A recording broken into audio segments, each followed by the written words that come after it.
আন্দোলন করলেন, ভারতবর্ষকে অখণ্ড রাখার জন্য যিনি আন্দোলন করলেন তাকেই কিন্তু খুন করে গেলেন নাথুরাম গডসে। আর আরএসএসরা বলছে যে গান্ধীজি নাকি লক্ষ লক্ষ মানুষকে মেরেছেন।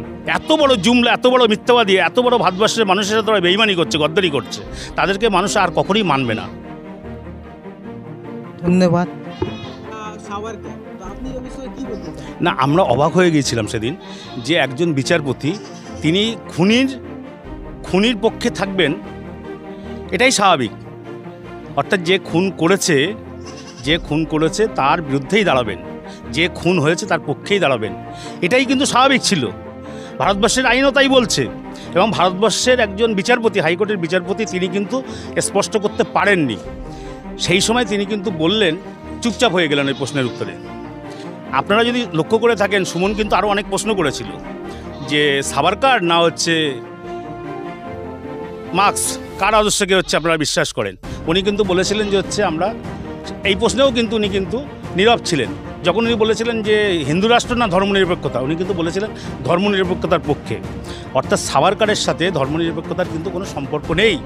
কারণ সাভারকাররাই কিন্তু, তাদের যারা উত্তরসূরি, তারাই কিন্তু দেশটাকে ভাগ করার জন্য অগ্রণীয় ভূমিকা পালন করেছিল। অর্থাৎ এই সাভারকাররা ইংরেজদের কাছ থেকে ঘুষ নিয়েছে, পেনশন নিয়েছে, মুসলেকা দিয়েছে। ইংরেজদেরকে যখন শাসন করছে ইংরেজরা ভারতবর্ষে, বিপ্লবীদেরকে ধরিয়ে দেওয়ার জন্য এরা বারে বারে মুসলেকা দিয়েছে, ঘুষ নিয়েছে, টাকা নিয়েছে। অটল বিহারী বাজপেয়ী বিপ্লবীদেরকে ধরিয়ে দিয়েছে। তাহলে সাভারকারের সাথে কিন্তু ধর্মনিরপেক্ষতার কিন্তু কোনো সম্পর্ক নেই। এবং এই যে গোলওয়ার্কার থেকে শুরু করে সাভারকার, অটল বিহারী বাজপেয়ী এরা, এবং এদের যে মারলো আর কি নাথুরাম গডসে, গান্ধীজিকে মারলো, এই নাথুরাম গডসে কিন্তু খুন করলো, 0 পয়েন্টে দাঁড়িয়ে গান্ধীজিকে খুন করলেন। এবং ওরা আরএসএসরা, বিজেপিরা এখন কিন্তু প্রচার করছে যে নাথুরাম গডসকে একজনকে মেরেছে, আর গান্ধীজি নাকি লক্ষ লক্ষ মানুষকে মেরেছে। গান্ধীজি কিন্তু একজনকেও মারেনি। ইংরেজরা যখন ভারতবর্ষে দাঙ্গাটা করলেন, সেই সময় কিন্তু অহিংস আন্দোলন করে অনশনে কিন্তু রাস্তার উপরে বসে পড়লেন, যাতে এই দাঙ্গাটা থেমে যায়। লক্ষ লক্ষ মানুষ যে মারামারি করছে, কাটাকাটি করছে, সেটাকে থামানোর জন্য বসে পড়লেন। কিন্তু আমরা কি দেখলাম, নাথুরাম গডসে এসে গান্ধীজিকে খুন করে দিলেন। অর্থাৎ এই খুন করার মধ্যে দিয়ে ওনারা আসলে বলতে চাইলেন যে ভারতবর্ষে আরও দাঙ্গাটা জোর হোক এবং দেশটা খুব দ্রুত ভাগ হয়ে যাক ধর্মের ভিত্তিতে। গান্ধীজিকে তো কিন্তু এটা চায়নি। গান্ধীজি একটি মানুষকেও মারেনি।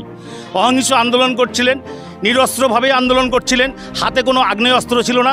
আরেকদিকে ইংরেজ পুলিশদের হাতে আগ্নেয়াস্ত্র ছিল, এবং তার মধ্যে দিয়েই নাথুরাম গডসে কিন্তু মেরেছিল কিন্তু গান্ধীজিকে। অর্থাৎ ভারতবর্ষের জন্য যিনি এত আন্দোলন করলেন, ভারতবর্ষকে অখণ্ড রাখার জন্য যিনি আন্দোলন করলেন, তাকেই কিন্তু খুন করে গেলেন নাথুরাম গডসে। আর আরএসএসরা বলছে যে গান্ধীজি নাকি লক্ষ লক্ষ মানুষকে মেরেছেন। এত বড় জুমলা, এত বড় মিথ্যাবাদী, এত বড় ভারতবর্ষের মানুষের সাথে তারা বেইমানি করছে, গদ্দারি করছে, তাদেরকে মানুষ আর কখনোই মানবে না।